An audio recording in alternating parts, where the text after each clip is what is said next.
उन्होंने स्वयं कहा कि हमें एफआईआर लिखने में कोई आपत्ति नहीं है। कोर्ट ने कहा ठीक है।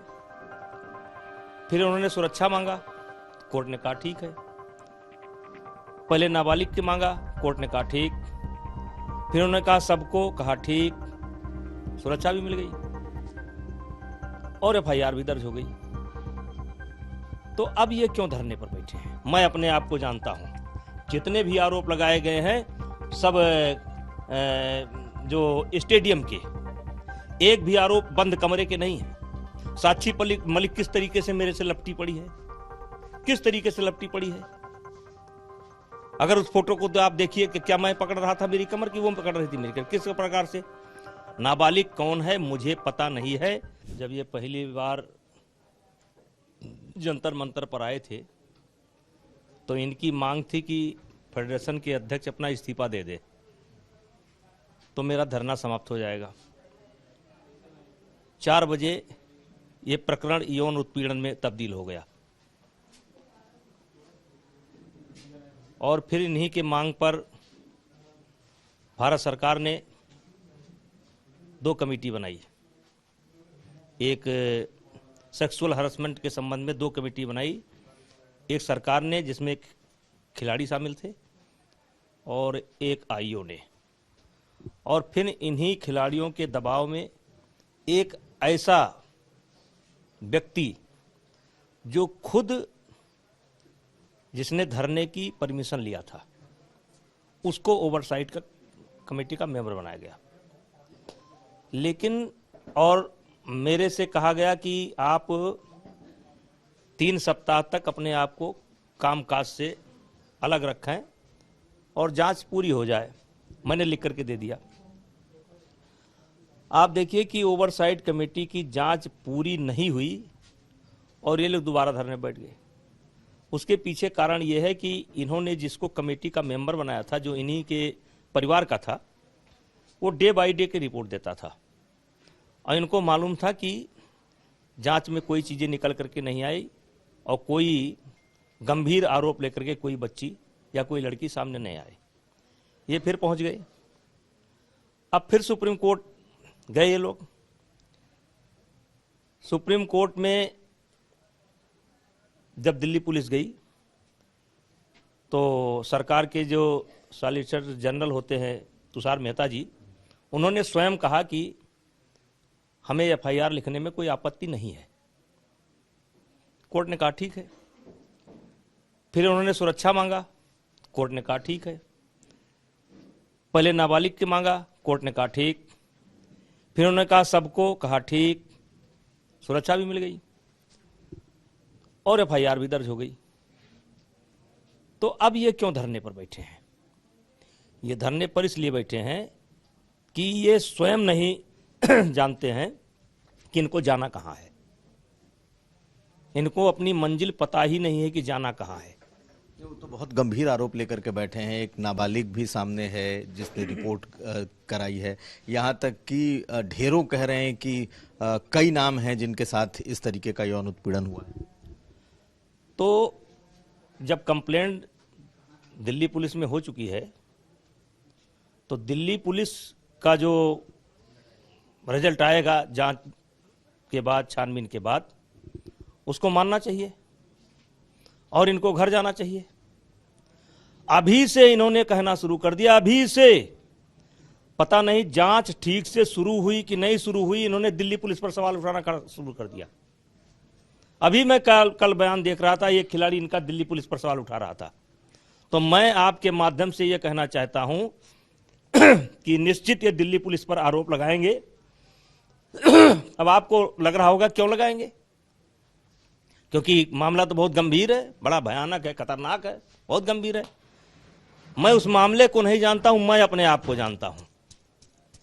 उस मामले को नहीं जानता, मैं अपने आप को जानता हूं। और जिसने मेरा बयान सुना होगा फर्स्ट डे, जिस दिन धरने पर ये बैठे थे, मैंने एक बयान दिया था कि एक भी प्रकरण अगर मेरे खिलाफ साबित हो जाएगा तो मैं स्वतः फांसी पर लटक जाऊंगा, उसके लिए किसी को कहना नहीं पड़ेगा। फर्स्ट डे क्यों कहा था? क्योंकि मैं अपने आप को जानता हूं। मैं अपने आप को जानता हूं।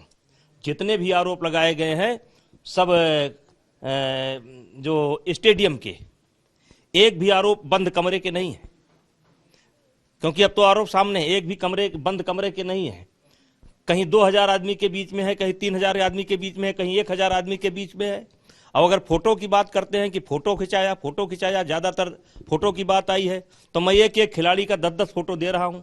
2018 के एशियन गेम्स में मेडल मिला था जकार्ता में मिला था, मुझे याद नहीं एग्जैक्ट की, जकार्ता याद है और गेम याद है, गोल्ड मेडल मिला था। साक्षी मलिक किस तरीके से मेरे से लपटी पड़ी है, किस तरीके से लपटी पड़ी है। अगर उस फोटो को तो आप देखिए कि क्या मैं पकड़ रहा था मेरी कमर की वो पकड़ रही थी मेरी कमर, किस प्रकार से। तो जब आपको इतनी नफरत है मुझसे, तो आप कैसे ये ऐसा व्यवहार मेरे साथ कर सकते हैं कि इस तरीके से मेरे साथ फोटो ले सकते हैं। साक्षी मलिक की एक भी तस्वीर आज मार्केट में है, किसी ने निकाल करके दिया है। वही साक्षी मलिक तो बैठ गई हैं धरने पर। अब इसके लिए हम क्या कर सकते हैं, इसमें हमारा क्या दोष है। इसमें आरोप भी उनके गंभीर है। और ये नाबालिग कौन है? नाबालिग का नाम पता हमको भी नहीं मालूम है, और कोर्ट ने ऐसा करके रखा भी है, उसका कुछ नाम रखा है XYZ। नाबालिग कौन है मुझे पता नहीं है। आप जानते हैं? नहीं जानते? नहीं, मैं नहीं जानता हूं नाबालिग कौन है, मुझे ये पता नहीं है। लेकिन मैं अपने आप को जानता हूं, मैंने किसी भी खिलाड़ी के साथ कभी कोई दुर्व्यवहार नहीं किया है। बार बार सवाल ये उठ रहा है कि जब इतने गंभीर सवाल आप पर उठ रहे हैं तो आप इस्तीफा दे दें, और इस्तीफा दे देंगे तो इनका इस्तीफा अगर आप दे देते हैं तो बहुत सारी चीजें अपने आप खत्म हो जाएंगी। देखिए, आपकी चैनल पर ही सुधीर चौधरी जी ने ये बात कही थी, तो मैंने उनसे कहा था कि देखिए इस्तीफा इनका उद्देश्य नहीं है। और मैंने ये भी कहा था कि अगर मैं कहूंगा कि इस्तीफा दे रहा हूं, तो ये कहेंगे इनका कार्यकाल समाप्त हो चुका है। और ये सत्य है कि मेरा कार्यकाल तब तक बचा है जब तक चुनाव नहीं होता है। और 7 मई को चुनाव होना था, सरकार ने रोक दिया। चुनाव हो जाता 7 मई को अपने आप हट जाता। और चौथा चुनाव मैं लड़ नहीं सकता, क्योंकि जो स्पोर्ट्स कोर्ट के अंदर 3 बार अगर कोई चुनाव लड़ता है तो वो चौथी बार चुनाव नहीं लड़ सकता है। मैं चुनाव लड़ भी नहीं सकता। मैंने इस बात को कह भी दिया था कि मैं चुनाव नहीं लड़ रहा हूं। तो इस्तीफा इनका मकसद नहीं है। और फिर आपके चैनल के माध्यम से कह रहा हूं, पहली बार आप ही के चैनल को मैंने कहा था कि आप उनको गाड़ी पर बैठा दो, वो अपने घर जाएं, इस्तीफा आपको दे रहा हूं। तो हमें क्यों? आप इस्तीफा तो जहां उचित फोरम है वहां दे दीजिए, या पार्टी को आप, अगर आपको लगता है कि पार्टी से इस्तीफा मांग रहे हैं तो पार्टी को दे दीजिए। ऐसा नहीं है, ऐसा नहीं। देखिए, ऐसा प्रकरण है, जब पहली बार मैंने कहा था अपराधी बनकर इस्तीफा नहीं दूंगा। ये कोई बहुत बड़ा पद नहीं है। मेरा शौक था, मैं खेल में आया, जो कर सकता था किया, अच्छा किया बुरा किया, जो कर सकता था किया। और आज ये खिलाड़ी जो आरोप लेकर के मेरे सामने आए हैं, क्या 16 जनवरी के 18 जनवरी के पहले एक भी इनकी शिकायत खेल मंत्रालय के पास हो, एक भी शिकायत इनकी पुलिस के पास हो, एक भी शिकायत इनकी साई के पास हो? और जो बाहर का टूर्नामेंट लेकर के आए हैं, कजाकिस्तान का और टर्की का, कहाँ का, एक भी शिकायत इन्होंने वहाँ की जो ऑर्गेनाइजिंग कमेटी हो, जिसने खेल को कराया हो तो दिखा दें। कोई शिकायत नहीं है। नेताजी बहुत अच्छे थे, जब हम इनकी कुछ नाजायज मांगों को मानने से हमने मना कर दिया तो नेताजी। कौन सी नाजायज मांग? कई बार बता चुका हूँ, कई बार। खेल पॉलिसी, ट्रायल की पॉलिसी, कैंप की पॉलिसी। एक बात ये कही जा रही है कि चूंकि आप बीजेपी के सांसद भी हैं, इतने लंबे समय से सांसद हैं, सपा में भी रहे, आप पर क्या पार्टी का कोई दबाव नहीं है? पार्टी ने आपको कुछ नहीं कहा इस मुद्दे पर, जबकि कहा यह जा रहा है कि आरोप बहुत गंभीर। पार्टी को हमसे कुछ कहने की आवश्यकता नहीं है। और जिस दिन हमारी पार्टी कह देगी कि आप राजनीति से संन्यास ले लो, मैं वचन देता हूं उस दिन पद क्या राजनीति से संन्यास ले लूंगा। लेकिन पार्टी भी जंतर मंतर पर बैठे हुए इनके धरने के स्टैंड को देख रही है। जब ये कमेटी बनी, सोशल हरासमेंट के लिए जो कमेटी बनी, खेल मंत्रालय ने बनाया, तो वो भी तो पार्टी के संज्ञान में रहा ही होगा। और किस तरीके से ये मोदी जी के बारे में क्या कहते हैं भाई? मोदी जी मोदी तेरी कब्र खोदेगी। और जिस तरीके से हमारे प्रदेश के मुख्यमंत्री योगी जी का मजाक उड़ाया जा रहा है, ये जितने एनार्की हैं देश के, जो हमेशा कभी मोदी जी को गाली देते हैं, कभी योगी जी को गाली देते हैं, कभी सेना के ऊपर सवाल उठाते हैं, ये सारे लोग इकट्ठा हैं। तो पार्टी मुझसे क्यों कहेगी? और ये पार्टी के ऊपर आरोप नहीं है, ये भारतीय जनता पार्टी के सांसद के ऊपर नहीं है, राष्ट्रीय कुश्ती संघ के अध्यक्ष ब्रिजभूषण सिंह के ऊपर आरोप है। और लगातार उन आरोपों का मैं खंडन कर रहा हूं।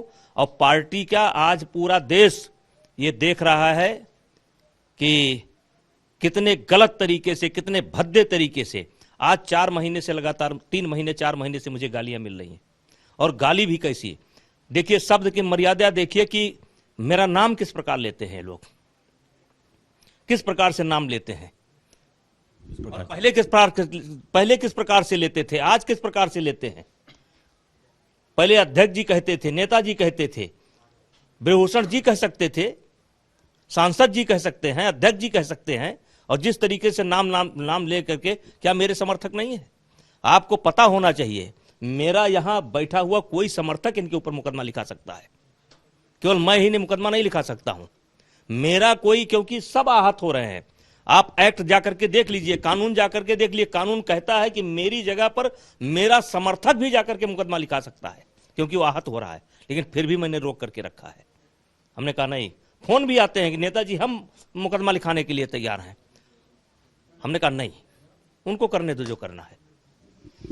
एक बात और आ रही है कि चूंकि आप भाजपा से इतने लंबे समय से सांसद रहे हैं, समाजवादी पार्टी से भी आप सांसद रहे हैं, आपके संबंध समाजवादी पार्टी से भी मधुर रहे हैं, अच्छे रहे हैं। अखिलेश यादव ने कुछ नहीं कहा है अभी तक, कोई ट्वीट तक नहीं की है, तो आपको लगता है कि समाजवादी पार्टी भी आपके साथ खड़ी? देखिए, यहां ये बात ऐसे चली थी कि कुछ लोगों ने सवाल उठाया कि उत्तर प्रदेश के अंदर कोई भी पार्टी आपका विरोध नहीं कर रही है, और उसमें समाजवादी पार्टी का नाम आया कि समाजवादी पार्टी आपका विरोध नहीं कर रही है। हमने कहा धन्यवाद, अगर उत्तर प्रदेश की कोई पार्टी मेरा विरोध नहीं कर रही तो धन्यवाद, अखिलेश यादव को धन्यवाद। और जहां तक आप अभी घूम करके अखिलेश यादव के उस पर बयान पर जाएंगे, और हो सकता है आप ये भी पूछें कि क्या टोपी पहनने वाले हैं, लाल टोपी, हो सकता है आगे आपका सवाल हो, तो आप बता दीजिए। देखिए सवाल ये है, जब आई बात तो मैंने कहा कि मैं अखिलेश यादव को धन्यवाद करता हूं, और फिर यहां से भी करता हूं। वो मुझे बचपन से जानते हैं, हमारे संबंध उनके पिताजी से थे। और ना बोलने का सबसे बड़ा कारण यह है कि उत्तर प्रदेश के अंदर जो कुश्ती के बच्चे हैं, अगर 10,000 बच्चे कुश्ती लड़ते हैं तो 8,000 बच्चे यादव परिवार से आते हैं। और यादव परिवार में मान करके चलिए कि कम से कम 80% 90% बच्चे हैं जो समाजवादी परिवार से हैं। हम सफाई के कार्यक्रम में गए हैं, अखिलेश यादव मेरे कार्यक्रम में आए हैं, मुलायम सिंह मेरे कार्यक्रम में आए हैं, अमर सिंह मेरे कार्यक्रम में आए हैं, मैं कई बार सफाई में गया हूं, पहलवानों को लेकर के साथ गया हूं। तो देखिए, उत्तर प्रदेश में एक दूसरे के चरित्र को सब लोग जानते हैं, और सब लोग कहते हैं कि डांटने की बात होती तो मान लेते, मारने की बात होती तो मान लेते। अब ओवैसी के बारे में क्या कहेंगे आप? जिस समय ओवैसी से सवाल पूछा गया, अगली बार जब आंदोलन चल रहा था तो ओवैसी से सवाल पूछा गया, तो ओवैसी ने कहा कि आपकी बात ये मैं नहीं मानता हूं, सब बात मानता हूं लेकिन आपकी ये बात मैं नहीं मानता हूं, मैं ब्रिजभूषण सिंह को जानता हूं, ऐसा नहीं कर सकते। तब उसको लेकर के क्या कहेंगे? तो क्या ओवैसी को हम धन्यवाद नहीं देंगे? क्या ओवैसी को हम धन्यवाद नहीं देंगे? देंगे। लेकिन एक चीज ये भी कहा जा रहा है पॉलिटिकली कि ब्रजभूषण शरण सिंह के पास ऑप्शन बहुत हैं, अगर बीजेपी उन पर किसी भी तरह की कार्रवाई करेगी तो उनको दोनों हाथों से समाजवादी पार्टी स्वीकार। चलिए, आप चिंता मत करिए, अगर मेरी पार्टी कहेगी तो मैं चुनाव नहीं लड़ूंगा। मेरा 6 और एक तरीके से मान लीजिए अघोषित 7 टर्म मेरा पूरा हो गया है, और चाह नहीं मैं सुरबाला के गहनों में गूंथा जाऊं। और जिस दिन मैं चुनाव नहीं लड़ूंगा तो हो सकता है इससे बड़ी राजनीति मेरी हो जाए। मतलब समझ लीजिए, देखिए चुनाव एक ऐसी चीज है कि जब आप चुनाव लड़ते हैं तो कुछ भी करिए, तो कहते हैं कि ये मेरे यहाँ इसलिए आए हैं कि इनको चुनाव लड़ना है, मेरी मदद इन्होंने इसलिए की चुनाव लड़ना है। अब बाला साहेब ठाकरे कोई चुनाव नहीं लड़े तो उद्धव ठाकरे से उनका बड़ा कद था कि नहीं था? हम तो चाहते हैं पार्टी मुझको छुट्टी दे दे, मैं काम करूं, पार्टी का ही काम करूंगा, पार्टी का काम करूं, मैं लड़ूंगा नहीं लड़ाऊंगा, क्या दिक्कत है? एक एमपी नहीं बनूंगा, 10 एमपी बनाऊंगा। ये हमारे विधायक तरफगंज बैठे हैं प्रेम नारायण जी, इनकी मदद करूंगा, अपने लोगों की मदद करूंगा।